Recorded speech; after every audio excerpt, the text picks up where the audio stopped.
Good evening, America. The Panama Canal, built with American ingenuity, paid for with American dollars, and given away for $1 under Jimmy Carter. That's right. Well, tonight we're uncovering President-elect Trump's audacious plan to reclaim what's rightfully ours. With China tightening its grip on this crucial waterway, Trump's not just talking, he's ready to act. Military or economic coercion, they're on the table, and Panama's already trembling. The globalists called it diplomacy when they gave it away. They're calling it imperialism when we take it back. But here's the real question. Was it ever really Panama's to keep? Now, folks, while we're talking about reclaiming America's assets, let me tell you about something crucial to protect your wealth. Just like the Panama Canal was given away for $1, your dollars are being devalued every day. Smart money is moving to gold, real physical gold. And my friends at Global Gold Investments, they understand this better than anyone. That number on the screen, 888-700-4148. Give them a call right now and get their 2025 Protect Your Wealth and Retirement Guide absolutely free. Mention Next News and receive a complimentary portfolio analysis. Don't let your wealth slip away. Call that number, 888-700-4148, or visit IRAGoldproof.com. It is linked down below. Okay, so right on cue. Wow, we had that press conference today, and in reaction, of course, CNN left in shock. Dana Bash after the conference. Let's listen. To some new information about what he intends to do, or at the very least is not ruling out when he takes office, including not ruling out a military invasion to conquer Greenland, the Panama Canal, and perhaps the annexation of the country of Canada. There is some look at her face, man. She is just freaking out. You can just see it all over her face. Okay. And as you know, Donald Trump posted this today. Yes, he actually posted this on his Truth Social. He's going to turn the Gulf of Mexico into the Gulf of... This is an actual post from Donald Trump today on his Truth Social. You got to love it, right? And it looks like it was something he grabbed from the Dilly Mean team. And so here, let's just take a... We got a lot of reaction to get to, but let's set the stage with some of the comments that were made today. As well, here's Donald Trump. The Panama Canal is a disgrace. What took place at the Panama Canal? Jimmy Carter gave it to them for $1, and they were supposed to treat us well. I thought it was a terrible thing to do. You know, it was the most expensive structure ever built in the history of our country, relatively. It would be the equivalent of substantially over $1 trillion today. We lost 38,000 people. Think of it, 38,000 people, they died from malaria, mosquitoes. They were unable to stop the mosquitoes. They paid people 5 times more to take the job. Many of those people died. We gave it away for $1. But the deal was that, you know, they have to treat us fairly. They don't treat us fairly. They charge more for our ships than they charge for ships of other countries. Ooh, there it is. That's it. That's all he's got to bring up. They charge us more. And here's more. A reporter asking him, can you assure the world that as you try to control Greenland and Panama, you won't use military or economic coercion? You're not to Greenland and the Panama Canal, so forth. Can you assure the world that as you try to get control of these areas, you are not going to use military or economic coercion? No. And can you tell us a little bit about what your plan is? Are you going to negotiate a new treaty? Are you going to ask the Canadians to hold a vote? What is the strategy? Yeah, I can't assure you. You're talking about Panama and Greenland. No, I can't assure you on either of those two. But I can say this. We need them for economic security. The Panama Canal was built for our military. I'm not going to commit to that now. It might be that. And we have some more from Trump earlier today. Before we get to all the reaction, Trump suggests military or economic coercion. This is a longer cut. Coercion? You are not going to use military or economic coercion? No. And can you tell us a little bit about what your plan is? Are you going to negotiate a new treaty?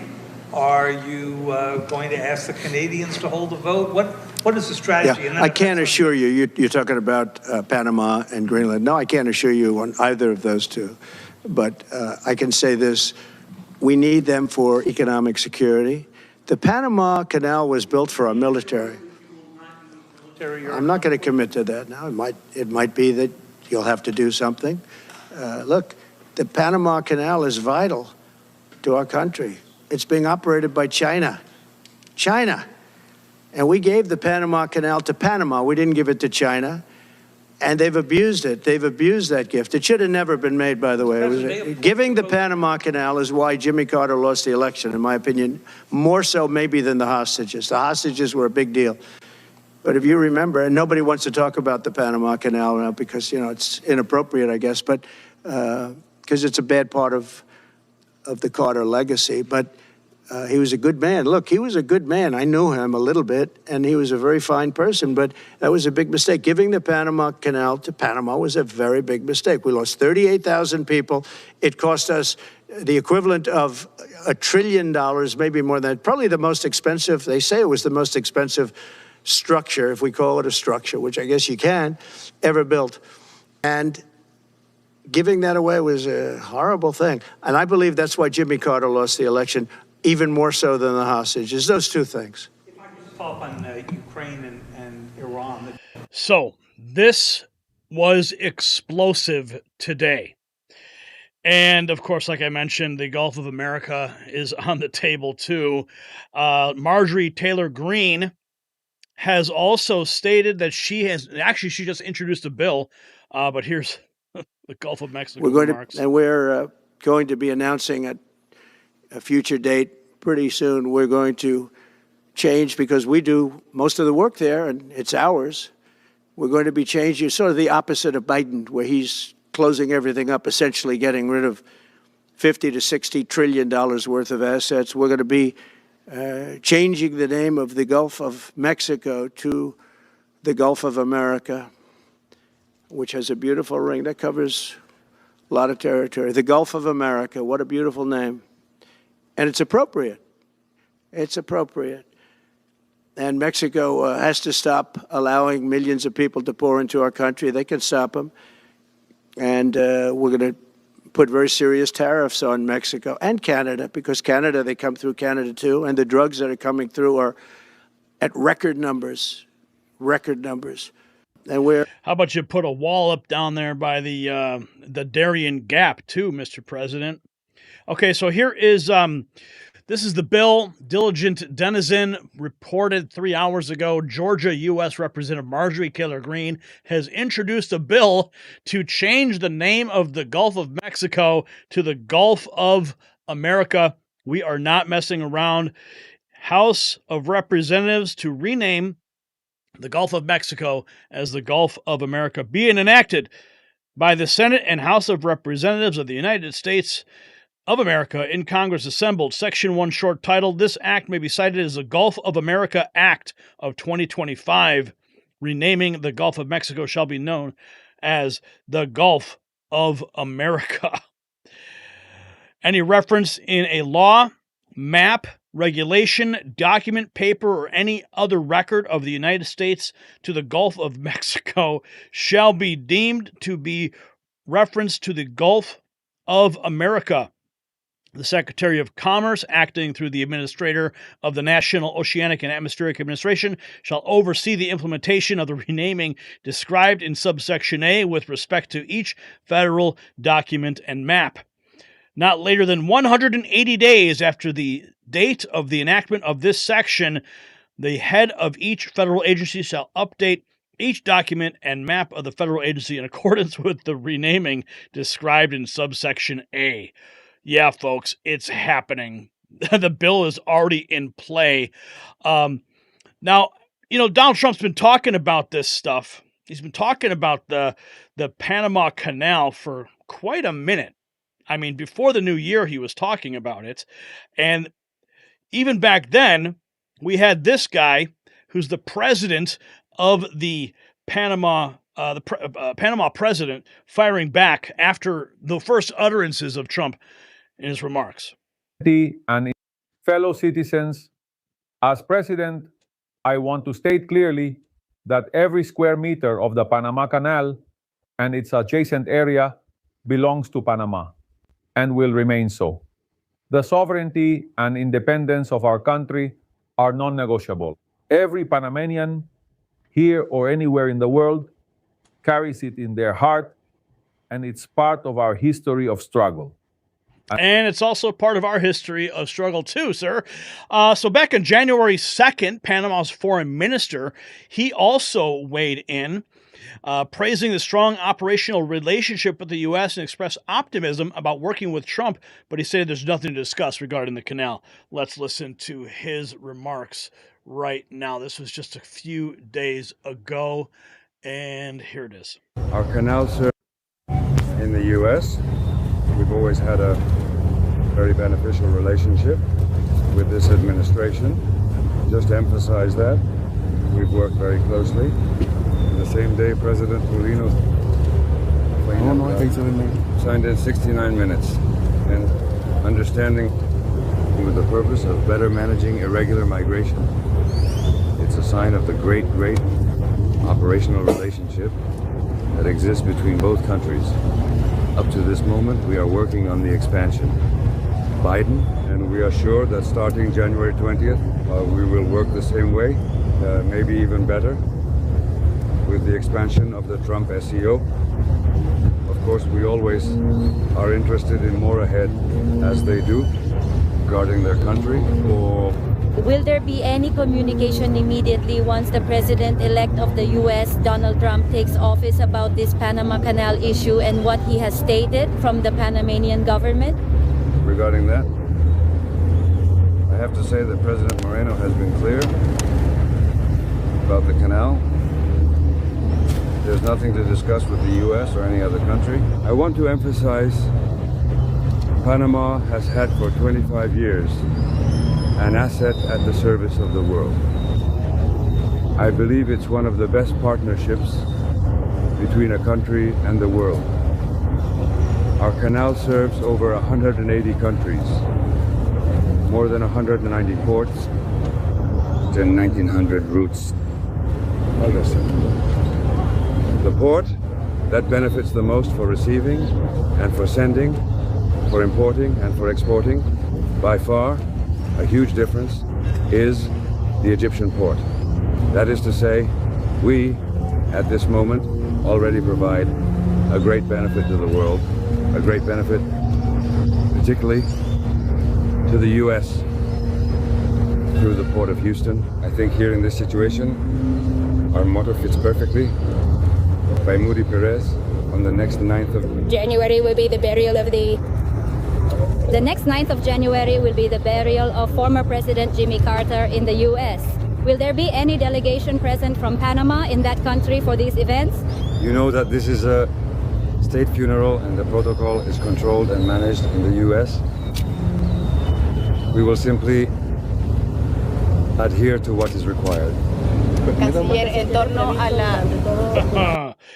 Houston and Egypt are the biggest beneficiaries of the Panama Canal. So he's basically just gave us a couple looks into some weak points where strong negotiations can come from. Now, I mean, Houston's one thing, but Egypt is another.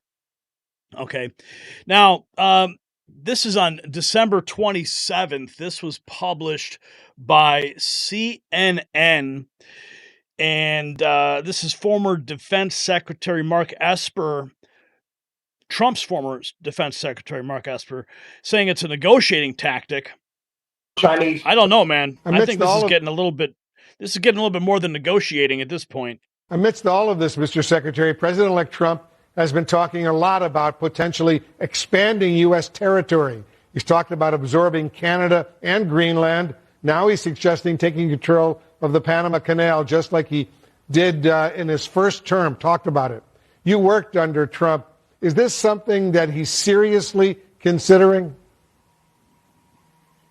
Well, we don't know. I think the best assessment is that it's a negotiating tactic, whether it's he's trying to reduce shipping rates in the Panama Canal or just somehow interested in acquiring Greenland. I don't know. But to me, the common thread that I think is an important one are Chinese pursuing interests in both Greenland and Panama. We know that in Greenland, for example, it's believed to include nearly a quarter of the world's strategic reserves of rare earth materials, lithium, graphite, things like that. And the Chinese, for years, have been trying to get in there to set up mines and to mine that and to continue to dominate those sectors. And likewise in Panama, we know the 5 ports down there, they control 2 of them. And we know, or at least I believe, that there are government people down there collecting data on shipping, monitoring traffic, conducting espionage. And we should be very concerned about Chinese presence in Panama, and of course not just Panama, but all of Latin America. So it's clear that China, they are controlling some of that area down there. Donald Trump's like, hell no. And world leaders are on high alert now. Even going into these next 25 days, get ready, because we are entering this new era of American governance, which is very different than what we've seen the past number of years, and potentially even more different than what we saw during the first Trump administration. I think when you look at the big picture of what's happening with a lot of these posts around Panama, around Canada, around Greenland, we're looking at pressure coming at different directions, whether it's tariffs, whether it's shipping, whether it's the president's elect's view on what the world order should be. In the past, we've seen these as negotiating tactics, as let's try to bring everyone to the table, have the conversation, but also the pressure campaign, as we've seen even here with the congressional nominations for his cabinet and the reaction from Congress. It is beginning to have a conversation, and this conversation is now happening essentially every day in almost every corner of the world, as many people, world leaders and people here in this country, wonder what will happen on day one. Potentially what we're seeing now is that foundation being laid for a very interesting first couple of days, first 100 days and beyond, of what America could look like, what policies could look like going into this second Trump administration. Oh, it's happening, friends. It's happening indeed. Here we have CNN's David on CNN. David Urban says Trump's Greenland and Panama Canal strategies aren't just bold; they are brilliant, citing historical precedents. If it's true, this is all just a negotiating tactic, and we have seen this before from Trump in his first term and since then. Why would you expect Panama, Canada, and Denmark? I mean, they're all allies of the U.S. Denmark and Canada are treaty allies. I mean, mutual defense treaties with both of them under NATO. Why would you expect them or the president-elect to respond to this kind of brinksmanship positively, given the way he's talking about taking their land?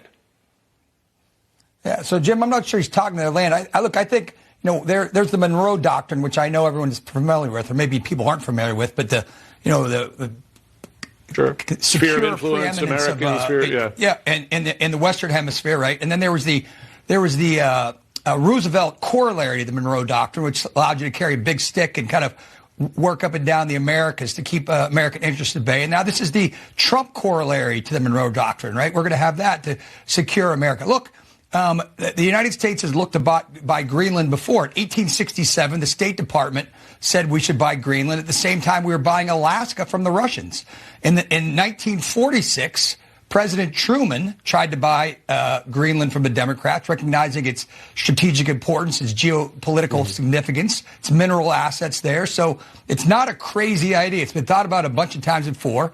The Panama Canal, completely, we've seen this. We've seen this before.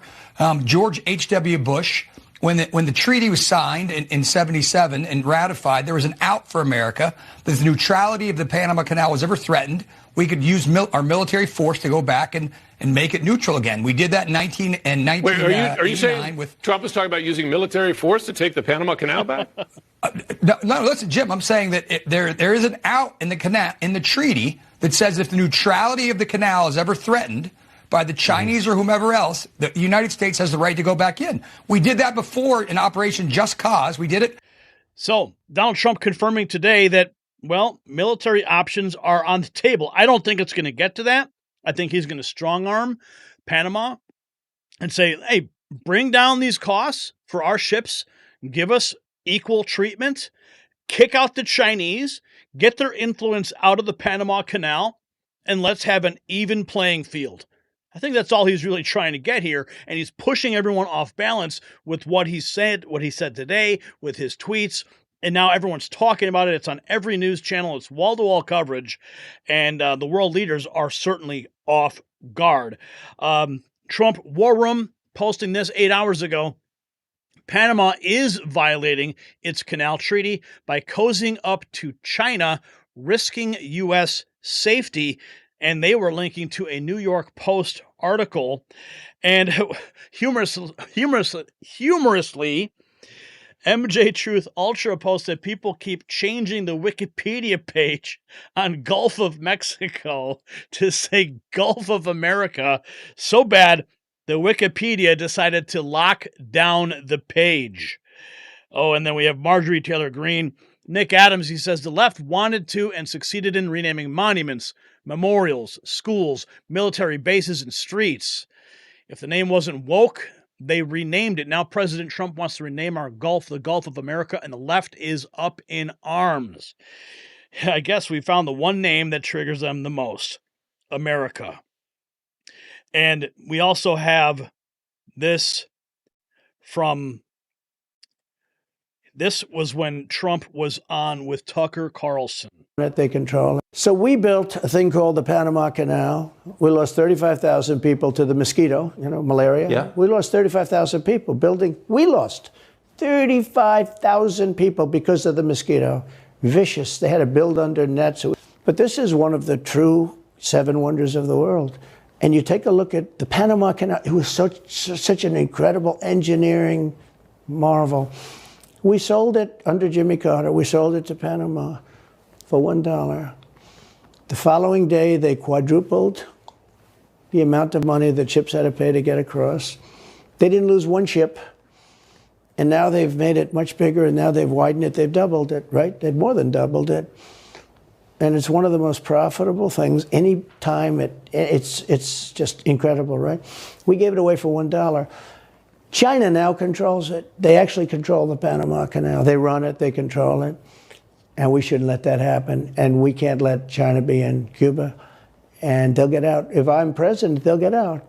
Because I had a very good relationship with President Xi, but he respected this country, he respected me. And he'll get out. And we can't let them run the Panama Canal. We built the Panama Canal. Should have never been given to Panama. We should have had it. But we gave it. They quadrupled. In one day, they lifted the fees, which are, pretty big for these massive ships to go through, right? Rather than going around the Cape and through all the tremendous storms, such beauty, it's beautiful stuff. But you didn't want to get caught in those storms. Those were storms that wiped out the biggest ships. And we go through the Panama Canal, we built it, and we gave it away for $1. Think of that. How stupid are we? We have done the stupidest things in this country. Yep, and it's all because of weak leadership in the United States, and they just give it all away. Well, Donald Trump is reclaiming American greatness for America's sake. Now, here is what the mainstream media won't tell you. The Panama Canal situation isn't just about waterways. It's about American sovereignty. Trump's message is crystal clear. The era of giving away American assets is over. China's already got their hooks in Panama, but that's about to change. We're looking at a complete restructuring of global power starting right in our own backyard. The Gulf of Mexico, soon to be the Gulf of America. The Panama Canal coming back home where it belongs. So here's tonight's question for you to discuss in the comments. If China is already controlling Panama's ports, shouldn't America have the right to take back the canal by any means necessary? And while you're answering that, head over to shop.nextnewsnetwork.com and grab your exclusive MAGA Avengers gear. Show the world that you stand for American strength.